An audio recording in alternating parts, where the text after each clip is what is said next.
नमस्कार दोस्तों। जय श्री राम। अगर आप हार के विचार सोच रहे हैं तो मैं आपसे निवेदन करना चाहूँगा कि आप ऐसे विचारों को तत्काल अपने दिमाग से बाहर निकाल दें, क्योंकि अगर आप हार के बारे में सोचेंगे तो आप हार जाएंगे।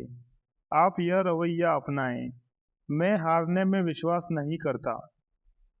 मैं आपको कुछ लोगों के बारे में बताना चाहता हूँ जिन्होंने इस फिलॉसफी के प्रयोग द्वारा बहुत अच्छे परिणाम पाए हैं। मैं आपके सामने वे तकनीकें और फार्मूले भी स्पष्ट करूंगा जिनका प्रयोग उन्होंने इतनी सफलता से किया है। अगर आप इन घटनाओं को सावधानी से और विचार करते हुए सुने और इन पर विश्वास करें तथा सकारात्मक नजरिया रखें और इन तकनीकों का प्रयोग करें, तो आप भी उस हार को हरा सकते हैं जो आपको वर्तमान क्षण में असंभावी लग रही होगी। मुझे आशा है कि आप उस बाधा पुरुष की तरह नहीं होंगे जिसके बारे में मुझे बताया गया था। उसे बाधा पुरुष इसलिए कहा जाता था क्योंकि चाहे कोई भी सुझाव दिया जाए, उसका मस्तिष्क तत्काल उससे जुड़ी सारी बाधाओं के बारे में सोच लेता था। परंतु एक दिन उसे अपनी टक्कर का आदमी मिल ही गया और उसने एक ऐसा सबक सीखा जिससे उसका नकारात्मक दृष्टिकोण बदल गया। यह इस तरह से हुआ। उसकी फर्म के डायरेक्टर्स एक योजना बना रहे थे जिसमें काफी पूंजी लगानी थी, जिसमें कुछ जोखिम भी थे और सफलता की संभावनाएं भी थी। इस योजना के बारे में चर्चा के दौरान बाधा पुरुष पूरे विश्वास से उठा और उसने बुद्धिमानी के अंदाज में कहा, जरा एक मिनट ठहरें, पहले हम राह में आने वाली बाधाओं पर विचार कर लें। एक और व्यक्ति वहां पर बैठा हुआ था जिसने बहुत कम बातें कही थी। उसके सहयोगी उसका सम्मान करते थे क्योंकि उसमें योग्यता थी और वह काफी सफल व्यक्ति था और उसमें एक निश्चित प्रबल गुण था। इस व्यक्ति ने बाधा पुरुष से पूछा, आप हमेशा बाधाओं की ही बातें क्यों करते हैं, संभावनाओं की बातें क्यों नहीं करते? क्योंकि बाधा पुरुष ने कहा, समझदार होने के लिए हमें यथार्थवादी होना चाहिए और यह सच है कि इस योजना में कई निश्चित बाधाएं हैं।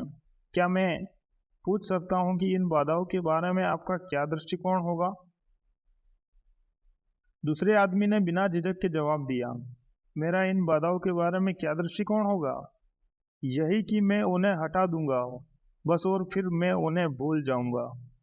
परंतु बाधा पुरुष ने कहा, यह कहना आसान है, करना कठिन है। आपका कहना है कि आप उन्हें हटा देंगे और फिर उन्हें भूल जाएंगे, परंतु क्या आप मुझे वह तरकीब बताएंगे जिससे आप उन बाधाओं को हटा सकते हैं और उन्हें भूल सकते हैं? वह कोई नायाब तरकीब ही होगी, क्योंकि हम में से किसी को भी ऐसी तरकीब नहीं मालूम। दूसरे आदमी के चेहरे पर मुस्कान आ गई जब उसने कहा, बेटे, मैंने पूरी जिंदगी बाधाओं को हटाने में गुजार दी है।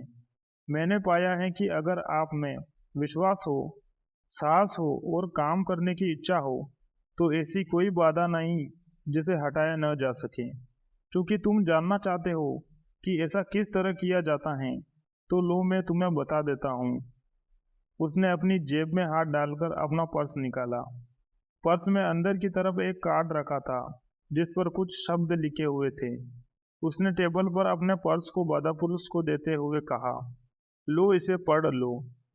यह रहा मेरा फार्मूला, और इसे पढ़कर यह मत कहना कि यह काम नहीं करता। मैं अनुभव से जानता हूं कि यह बहुत काम का फार्मूला है। बाधा पुरुष ने पर्स को लिया और अपने चेहरे पर अजीब भाव के साथ चुपचाप शब्दों को पढ़ा। पर्स के मालिक ने आग्रह किया, उन्हें जोर से पढ़ो ताकि सभी लोग उन्हें सुन सकें। बाधा पुरुष ने इन शब्दों को धीमी शंका से भरी हुई आवाज में पढ़ा, मैं ईश्वर की मदद से सारे काम कर सकता हूँ क्योंकि वही मुझे शक्ति देते हैं।